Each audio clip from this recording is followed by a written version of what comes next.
Selamların en güzeli olan Allah'ın selamıyla selamlıyorum.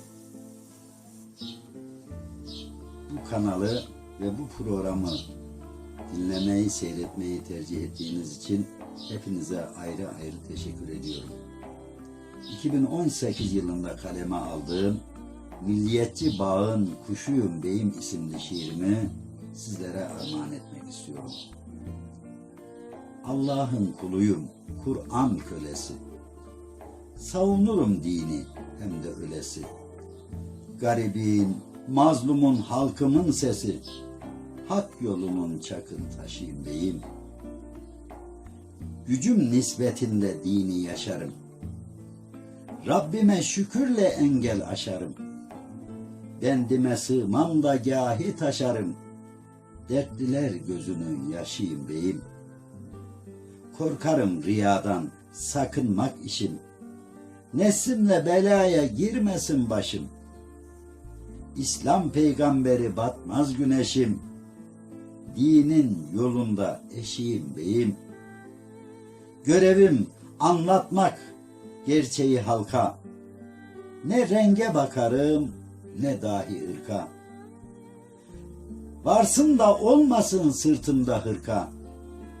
Dertliler kervanı başıyım beyim.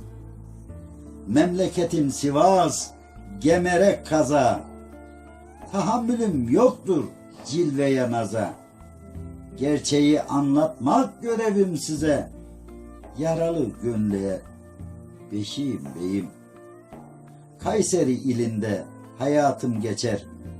Sever Kayserili gönlüne açar. Kalemim zalimin zulmünü biçer.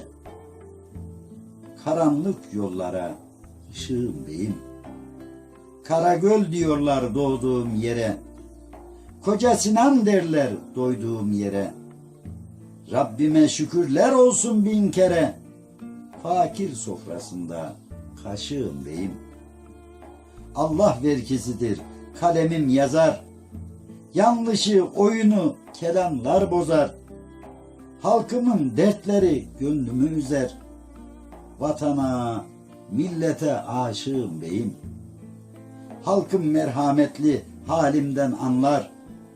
Söylersem gerçeği sözümü dinler. Yaradan aşkıyla yüreğim inler. Güldürecek bir gün maşuğum beyim. 52 yıldır Kayseri ilim. 4 tane torunum gönlümde gülüm. Haykırırım hakkı döndükçe dilim. Ay yıldızın çatık kaşıyım beyim. Hoca torunuyum, Kur'an bilirim. Emekli maaşı sade gelirim. Yıkmadan hoşlanmam, gönül alırım. Dürüstlüğün azı dişiyim beyim. Bünyamin'im övme sakın kendini. Yıkma insanların gönül bendini. Şiirle soysuza bildir haddini. Milliyetçi bağın kuşuyum beyim.